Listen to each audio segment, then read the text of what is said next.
Enabling Show. My Caller ID on your iPhone 16 allows others to see your phone number when you call them.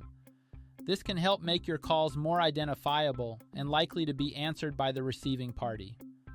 Here's how to access and manage this setting.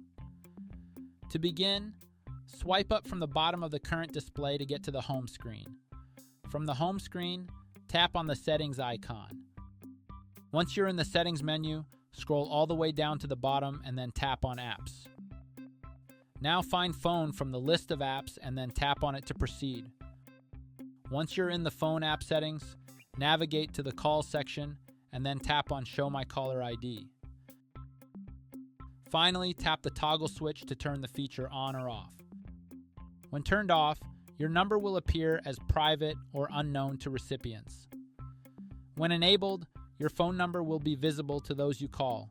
You can configure this setting according to your privacy needs and preferences. And that's it.